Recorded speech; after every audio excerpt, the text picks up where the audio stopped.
ఇప్పుడు ఈ ఎవిస్ హాస్పిటల్ని సంప్రదించండి. స్కానింగ్ కూడా ఫ్రీగా చేస్తున్నారు. Avis hospitals.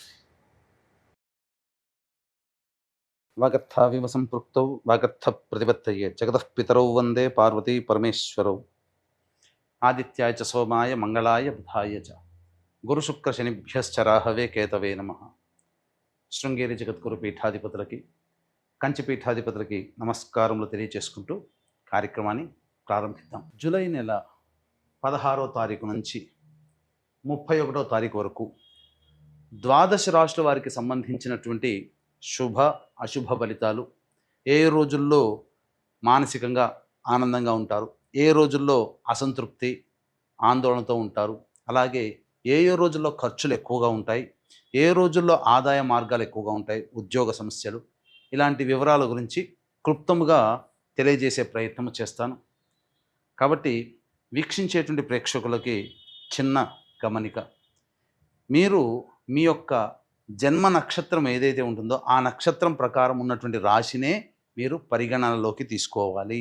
నామ నక్షత్రం పేరు మీద ఉన్నటువంటి రాశిని తీసుకోకూడదు. జన్మ నక్షత్రం లేని వాళ్ళు నామ నక్షత్రం పేరు మీదనే చూసుకోవాలి. పైగా చాలామంది సన్ జొడాయిక్ సైన్ అంటే ఈ మంత్ నుంచి ఈ మంత్ మధ్యలో పుట్టినటువంటి వాళ్ళు ఒక రాశికి చెందుతారని చెప్పి సూర్యమాన సిద్ధాంతం ప్రకారం ఉంటుంది. అది ఈ చెప్పబోయేటువంటి ఫలితాలకి అది ఏమాత్రం కూడా సరిపోదు. అది విషయాన్ని గమనించుకొని చూసుకోవాలి. కాబట్టి జన్మ నక్షత్రము, జన్మ రాశి లేదా ఈ రెండు లేకపోతే నామ నక్షత్రము, నామరాశి మీద ఉన్నటువంటి వివరాలనే మీరు ఆ రాశి ప్రకారమే చూసుకుంటే మీకు రమారమిగా మీ ఈ చెప్పబడే ఫలితాలు మీకు సరిపోతాయని చెప్పవచ్చు. ఇక కార్యక్రమంలోకి బయలుదేరదాం. జూలై 16వ తారీఖు నుంచి 31వ తారీఖు వరకు తులారాశిలో జన్మించినటువంటి వారికి ఏ విధంగా ఉండబోతుందో తెలుసుకునే ప్రయత్నం చేద్దాం. ఈ తులారాశిలో జన్మించినటువంటి వారికి శుక్రగ్రహ సంచారం అనుకూలంగా ఉన్నటువంటి కారణం చేత ప్రధానంగా మీ యొక్క సంకల్పం ఏదైతే ఉందో అది తప్పకుండా నెరవేర్చుకుంటారు. ఇక విలువైనటువంటి వస్తువులు, ఆభరణాలు, దుస్తులు అన్నీ కొనుగోలు చేసే అవకాశం గోచరమవుతుంది. ముఖ్యంగా స్త్రీ పరంగా ఉండేటువంటి సమస్యలు తొలగించుకొని కుటుంబ పరంగా, మిత్రపరంగా అన్ని విధాలుగా ఆనందదాయకంగా ఉంటారని చెప్పవచ్చు. గురువు కూడా అనుకూలంగా ఉన్నటువంటి ఈ కారణం చేత మీ యొక్క విషయాల్లో సంబంధించిన విషయాల్లో ధనపరమైనటువంటి సమస్యలు పూర్తి చేసుకుంటారు. శత్రువులపై మీది విజయం సాధించే అవకాశం ఉంటుంది. ఇతరుల ద్వారా రావాల్సినటువంటి సహాయ సహకారాలు మీకు సంప్రాప్తమవుతాయి. అన్ని విధాలుగా ఆనందదాయకంగా ఉంటుందని చెప్పవచ్చు. రవి సంచారము అలాగే బుధగ్రహ సంచారము కూడా అనుకూలంగా ఉన్నటువంటి కారణం చేత తులారాశిలో జన్మించినటువంటి వారికి శుభమైనటువంటి పరిణామాలు చోటు చేసుకోబోతున్నాయి. ఉద్యోగ సంబంధమైనటువంటి విషయాల్లో కీలకమైనటువంటి పదవి బాధ్యతలు వచ్చే అవకాశము, నిరుద్యోగస్తులకి ఉద్యోగం లభించే అవకాశం గోచరమవుతుంది. వ్యాపారస్తులకి వృత్తి వ్యాపారాల్లో ఉన్నటువంటి వాళ్ళకి పెట్టుబడులు విస్తరించడం ద్వారా మంచి ఆదాయాన్ని పొందుతారు. స్టాక్ మార్కెట్లో ఉన్నటువంటి వారికి మంచిగా ధనాదాయం కూడా చాలా చక్కగా ఉంటుందని చెప్పవచ్చు. కుజుడు కూడా సంపూర్ణంగా, కుజకేతులు కూడా సంపూర్ణంగా యోగిస్తున్నటువంటి ఈ కారణం చేత అన్ని విధాలుగా మీకు వివాహ సంబంధమైన విషయాల్లో మీకు పురోగతి ఉంటుంది. ఎవరితో కలిసి ప్రయాణం చేస్తే బాగుంటుందని చెప్పి కాస్త డైలమాలో ఉన్నటువంటి వాళ్ళకి ఒక మార్గనిర్దేశకం ఈ యొక్క తులారాశి వారికి ఈ మాసంలో ఏర్పడుతుంది. తద్వారా ఇతరులతో కలిసి చేసే వ్యాపారాల్లో మంచి భవిష్యత్తుని చూడవచ్చు. కాకపోతే 29వ తారీఖు నుంచి కుజుడు అనుకూలంగా ఉండడు, 27వ తారీఖు నుంచి శుక్రుడు అనుకూలంగా ఉండడు.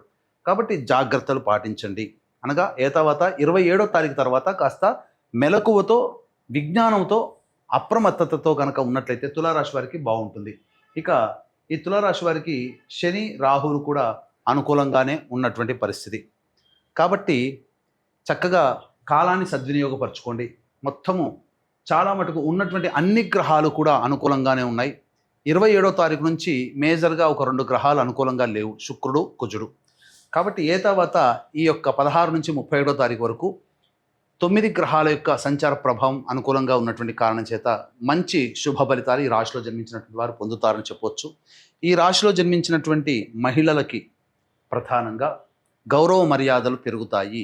కోల్పోయిన చోట తిరిగి గౌరవాన్ని పొందే అవకాశం శుక్రగ్రహం, గురు సంచార ప్రభావం, రవిగ్రహ ప్రభావం వలన కలుగుతుంది.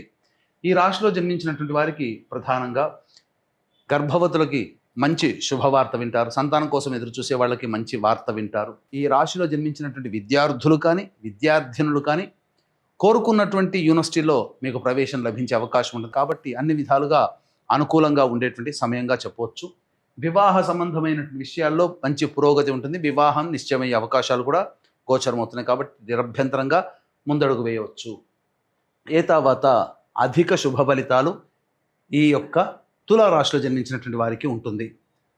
కాబట్టి అన్ని విధాలుగా అనుకూలంగా ఉండే సమయం కాబట్టి ఆలోచనతో తెలివితో ముందడుగు వేసే ప్రయత్నం చేయండి. పెద్దల సహాయ సహకారాలతో ముందడుగు వేస్తే అన్ని పనులలో ఈ తులారాశిలో జన్మించినటువంటి వారికి అద్భుతంగా ఉంటుందని చెప్పడంలో ఏమాత్రం సందేహం లేదు. ఇక 16వ తారీఖు నుంచి 31వ తారీఖు వరకు ఆదాయము, ఖర్చు, మంచి చెడు, సుఖము, నష్టము ఎలా ఉంటాయో తెలుసుకునే ప్రయత్నం చేద్దాం. 16వ తారీఖు, 17, 18, 19, 20 ఈ 5 రోజుల్లో మీరు అనుకున్న దానికంటే కూడా ఎక్కువగా సంతోషంగా ఉండే అవకాశం ఉంటుంది. విందులు వినోదాల్లో పాల్గొంటారు. కుటుంబ సభ్యులతో సంతోషంగా గడుపుతారు. కోల్పోయినటువంటి సంపద కావచ్చు, రిలేషన్షిప్స్ కావచ్చు, అవన్నీ మళ్ళీ తిరిగి పునరావృతమయ్యే అవకాశం ఉంటుంది. ఆదాయానికి మించిన ఖర్చు అనేటువంటిది ఉన్నప్పటికీ మీరు చక్కగా ధనాన్ని మీరు ఆ సమస్యల్ని పరిష్కరించుకోగలుగుతారు. కాబట్టి ఏమాత్రం ఇబ్బంది పడాల్సిన అవసరం లేదు. రాని బాకీలు కూడా వసూలవుతాయి. 21, 22వ తేదీల్లో ఖర్చులు అధికంగా ఉంటాయి. ప్రశాంతత లేని జీవితం గడపాల్సి వస్తుంది. ఏ పని చేయాలన్న ఆసక్తి ఉండదు. నిర్ణయం తీసుకోలేనటువంటి పరిస్థితి వస్తుంది. 23, 24 తేదీల్లో ప్రధానంగా తండ్రి గారి ఆరోగ్యం పట్ల శ్రద్ధ వహించాలి. సంతానం మూలకంగా విభేదాలు, ఖర్చులు, సమస్యలు పెరుగుతాయి. కాబట్టి లౌక్యంతో వ్యవహరించండి. ఇక ఆస్తి సంబంధమైన విషయాలు చర్చకు వచ్చే అవకాశం గోచరమవుతుంది. 25, 26 తేదీల్లో మరియు 27, 28 ఈ 4 రోజుల్లో నిరుద్యోగస్తులకి ఉద్యోగం లభించే అవకాశం కానీ, ఆల్రెడీ చేస్తున్నటువంటి ఉద్యోగంలో ఉన్నటువంటి వాళ్ళకి మంచి ప్రమోషన్తో కూడుకున్నటువంటి నూతన ఉద్యోగాలు కానీ లేదా వేరే డిపార్ట్మెంట్లో కానీ ఉండే అవకాశం ఉంటుంది. అన్ని విధాలుగా ఆనందదాయకంగా ఉంటుంది. ఖర్చుకు మించిన ఆదాయం లభించడం ద్వారా సంతోషంగా ఉంటారు. విందులు వినోదాల్లో పాల్గొంటారు. పాత మిత్రులను కలుసుకునే అవకాశం ఉంటుంది. అన్ని విధాలుగా ఆనందదాయకంగా ఉంటారని చెప్పవచ్చు. ఇక 29, 30, 31 ఈ తేదీల్లో మీకు ప్రధానంగా చెప్పాను ఇంతకుముందే 27, 29 తేదీలో 2 గ్రహాలు మారుతున్నాయని చెప్పి. కాబట్టి 29, 30, 31 ఈ 3 రోజుల్లో మీరు విలువైనటువంటి వస్తువుల్ని కోల్పోయే అవకాశం ఉంటుంది. అది వాహనం కావచ్చు, ఆభరణాలు కావచ్చు, ఏదైనా కానీ, విలువైన పత్రాలైనా కానీ జాగ్రత్త పాటించండి. వాహనాన్ని నడిపేటప్పుడు జాగ్రత్తలు పాటించాలి. కుటుంబ సభ్యులతో వాగ్వివాదాలు పనికిరావు. అలాగే మానసికమైన ప్రశాంతత లోపిస్తుంది. అనవసరమైనటువంటి ప్రయాణాలు చేయాల్సినటువంటి పరిస్థితి, అలాగే ఖర్చులు కూడా అధికంగా ఉంటాయి. కాబట్టి ఈ ఆఖరి 3 రోజులు జాగ్రత్తలు పాటించండి. ఏ తర్వాత ఈ యొక్క తులారాశి వారికి చక్కగా అద్భుతంగా ఉందని చెప్పవచ్చు. వచ్చినటువంటి సమస్యల పరిష్కారం కోసం ప్రతిరోజు కూడాను శివాలయ సందర్శనం అవకాశం ఉన్నప్పుడల్లా చేసుకోగలిగితే ఇంకా శుభ ఫలితాలు పెరుగుతాయి. ఇప్పుడు చెప్పినటువంటి వాటికంటే ఇంకా విభిన్నంగా మీరు సమస్యలు ఎదుర్కొంటున్నట్లయితే దగ్గరలోని మంచి ఉపాసనా పరులైనటువంటి జ్యోతిషులను సంప్రదించి వారి సలహాలు, సూచనలు పాటించవచ్చు. అలాగే ఈ యొక్క కాశీ క్షేత్రంలో జూలై 24వ తేదీన విశ్వేశ్వరుని యొక్క ఆజ్ఞ మేర తండ్రి వైపు 3 తరాలు, తల్లి వైపు 3 తరాల్లో మరణించిన వారి ఆత్మతృప్తి కోసం పునరుసు నక్షత్రం కలిసిన గురువారం అమావాస్య కాబట్టి అద్భుతమైన రోజు పిండ ప్రదాన కార్యక్రమం జరిపించడం జరుగుతుంది. మీ గోత్రనామాదులు నమోదు చేసుకునే ప్రయత్నం చేయండి. బ్రాహ్మణుని కర్తగా పెట్టి చేయిస్తారు. అలాగే ఈ సంబంధించినటువంటి జాతకరీత్యా కలుగు విద్య, వివాహ, ఉద్యోగ, దాంపత్య, అనారోగ్య సమస్యల నివారణకి మరియు మేష, మిథున, కర్కాటక, సింహ, కన్య, వృశ్చిక, ధనస్సు, కుంభమీన రాశిలో జన్మించినటువంటి వారికి శనిదోష పరిహారార్థమై సర్వదోష నివారణ పూజల హోమాలలో భాగంగా వారాహి హోమం, కాలభైరవ హోమం, అలాగే ప్రత్యంగిర, బగళాముఖి, రాజశ్యామల హోమాలు అనేటువంటి, సుదర్శన హోమాలు అనేటువంటివి సశాస్త్రీయంగా జరిపించడం జరుగుతుంది రాత్రి సమయంలో. కాబట్టి అవకాశం ఉన్న వాళ్ళు కార్యక్రమ తదనంతరం కాంటాక్ట్ చేసి మీ గోత్రనామాదులు నమోదు చేసుకోవచ్చు. ఇక ప్రధానంగా ఇవి చెప్పవచ్చినటువంటి సమస్యలు. కాబట్టి ఈ యొక్క తులారాశిలో జన్మించినటువంటి వారు 29, 30, 31, 21, 22 ఈ తేదీలలో జాగ్రత్తలు పాటించండి. ఖర్చుల విషయంలో తగ్గించుకునే ప్రయత్నం చేయండి. అంతా శుభమని చెప్పవచ్చు. సర్వం శ్రీ ఉమామహేశ్వర పరబ్రహ్మార్పణమస్తు.